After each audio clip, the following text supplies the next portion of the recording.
ఒక middle class అబ్బాయిగా పుట్టడం ఎంత కష్టమో నేను చెప్తా వినండి. చిన్నప్పుడు స్కూల్లో నచ్చిన హాబీని ప్యాషన్గా మార్చుకుందామంటే, లేదు అవేవి మనకు తిండి పెట్టవు అని నోరు మూసుకుని బుక్స్ తీసి చదువు అని ఆపేశారు. సమ్మర్ హాలిడేస్ వచ్చినప్పుడు ఫ్రెండ్స్తో కలిసి క్రికెట్ అని, స్విమ్మింగ్ అని ఆడదామంటే ఇంట్లో నుండి బయటకు వెళ్తే కాళ్ళు ఇరగొడతా అని ఆపేశారు. సరే కదా అని 10th క్లాస్ కూడా మంచిగా కూర్చుని చదువుకుందాం అనుకుంటే ఆడు ఎవడో ట్యూషన్ చెప్తాడు, వాడి ట్యూషన్కి వెళ్తే 10 out of 10 వస్తాయని మనకి చెప్తారు. తీరా వెళ్తే చదువు సంగతి దేవుడెరుగు, సోది తప్ప ఏమీ ఉండదు. ఏదో కింద మీద పడి 10th కంప్లీట్ అయిపోతుంది.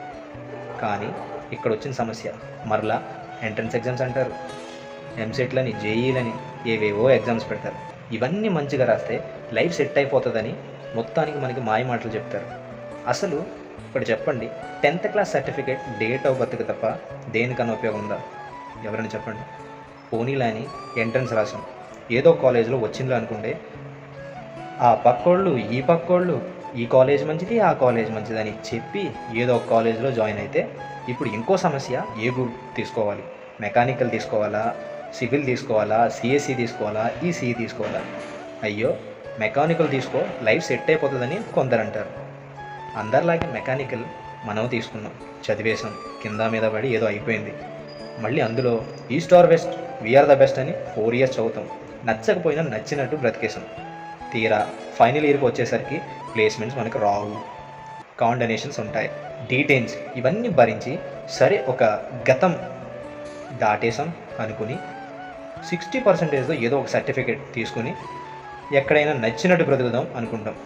అయ్యయ్యో అయిపోయింది అనుకుంటున్నారా? ఇప్పుడు మొదలైంది. 2 నెలలు ఏదో విధంగా కింద మీద పడి మెల్లగా ఇంట్లో నెట్టేస్తాం. తరువాత మనకు మొదలవుతుంది బ్యాండబాజా. మన ఇంటి పక్కన వాడికి ఒక జాబ్ వస్తుంది. యారా ఆడికి జాబ్ వచ్చింది, మరి నీకు రాలేదా అని ఇంటి పక్కనోళ్ళు, ఆ పక్కోళ్ళు, ఈ పక్కోళ్ళు ఇష్టసరంగా మాట్లాడతారు. ఇక ఇంట్లో వాళ్ళు అవన్నీ భరించలేక సరే నువ్వు బస్సు ఎక్కి హైదరాబాద్ వెళ్ళని సాగనంపుతారు. వచ్చే దారిలో ఒక్కసారిగా మన జీవితం, మన కన్న ఊరు, కన్న కలలు, ఫ్రెండ్స్ అన్నిటిని మనం వస్తుంటే గుర్తుకు తెచ్చుకున్నప్పుడు మనలో ఎంతో బాధగా అనిపిస్తుంది. తీరా బస్సు వచ్చి అమీర్పేటలో ఆగుద్ది. ఇక్కడ మొదలవుతుంది మన జీవితం. ఏ హాస్టల్లో ఉండాలో తెలియదు. సర్లే హాస్టల్లో దిగితే కిచెన్ రూమ్లో చూపించి అందులో ఉండమంటాడు. అదేమో రూమ్ చూస్తే చిన్నగా ఉంటుంది, కానీ అందులో 10 మంది ఉండాలి. హాల్లో ఏమో అది హాల్లో అర్థం కాదు, ఇల్లు అర్థం కాదు, హాస్టల్ రూమ్ అర్థం కాదు. ఎక్కడ చూసిన బట్టలు ఇష్టసరంగా పడి ఉంటాయి. ఆ ఫుడ్ చూస్తే నచ్చిన ఫుడ్ రోజు తిట్టుకుంటూనే తింటాం. అవునా కదా? ఇలా ఎన్నో సమస్యలు. ఇవన్నీ పక్కన పెడితే ఇప్పుడు ఏ కోర్స్ తీసుకోవాలనేది పెద్ద సమస్య. ఒకడేమో ట్రెండింగ్లో ఉన్న ఫ్రంట్ ఎండ్ తీసుకుంటాడు, ఇంకొకటి బ్యాక్ ఎండ్ తీసుకుంటాడు, ఇంకొకటి టెస్టింగ్ అంటాడు, ఇంకొకటి క్లౌడ్ అంటాడు. ఇక్కడ కూడా మనకి నచ్చినట్టు బ్రతికే స్వేచ్ఛ మనకి ఉండదు. సర్లే కదా ఒక పెద్ద ఇన్స్టిట్యూట్కి వెళ్ళి అక్కడ ఒక పెద్ద ఎక్కువ వచ్చే ప్యాకేజీలో జాయిన్ అవుతాం. సరే కదా అని కింద మీద పడి ఒక 15,000 కట్టి 3 నెలలు కోచింగ్ ఆరామ్సే మనం చదువుతాం, వదిలించుకుంటాం. అయిన తర్వాత జాబ్ వస్తుందంటే జాబ్ కాదు కదా, రెజ్యూమ్ కూడా షార్ట్ లిస్ట్ కాదు, ఎందుకంటే రెసిషన్ అంటారు, ఇంకా ఏదో అంటారు. సర్లే ఇవన్నీ పక్కన పెడితే జాబ్ తప్పకుండా మనం చెయ్యాలి కాబట్టి ఏదో ఒక దాంట్లో మాత్రం జాయిన్ అవుతాం. ఎందుకంటే ఇంత ఏజ్ వచ్చినా కూడా మన ఇంట్లో మనం డబ్బులు అడగాలంటే ఎక్కడో వచ్చిందో నామోషం ఉంటుంది కాబట్టి మనం అడగలేం. మొత్తానికి ఒక 10,000కో 15,000కో ఒక జాబ్లో జాయిన్ అయ్యి చేసుకుంటూ ఒక మంచి జాబ్ కొడదాం, ఇచ్చి పడద్దాం అనుకుంటాడు. కానీ ఆ జాబ్లో ఉండే స్ట్రెస్ తప్ప ఏమీ ఉండదు. పైగా ఆ వచ్చే జీతం ఆ నెల మెడికల్ ఖర్చులు తప్ప దేనికి సరిపోవు. ఇది పక్కన పెడితే కథలోకి మనోడికి ఒక పిల్ల ఉంటుంది. ఆ పిల్ల కథలో ప్రవేశించి ఇలా ఆడుతూ అంటారు, మన పెళ్ళి అవ్వాలంటే నీకు నెలకే వచ్చేసరికి 1,00,000 కావాలంట. 10,000 సంపాదించడానికి నానా కష్టాలు పడేవాడికి 1,00,000 రూపాయలు సంపాదించాలంట. సో ఇప్పుడు ఆడి జీవితం అటు పిల్ల కావాలా, ఇటు జీతం సంపాదించాలని సతమతం అవుతూ ఉంటాడు. అలా ఉండగా మనోడికి గుండె జారుద్ది. ఇటు జీవితంలో నచ్చింది చేయలేక, నచ్చినట్టు బ్రతకలేక, ఇంకొకరి ఆనందం కోసం ఎన్నో త్యాగాలు చేస్తాం. కానీ అవేవి సమాజం గుర్తించదు.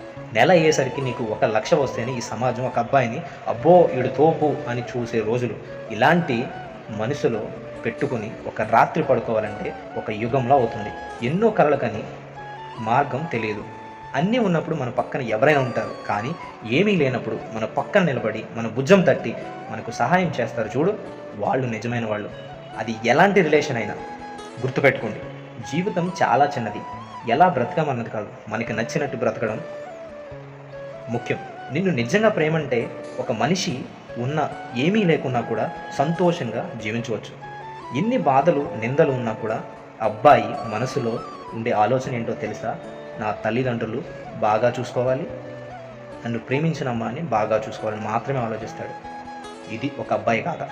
మీలో ఎవరైనా ఇలాంటి జీవితం మీకు రిలేట్ అవుతే కామెంట్ చేయండి, లైక్ చేయండి, సబ్స్క్రైబ్ చేయండి. బాసు కథ మన జీవితమే. థ్యాంక్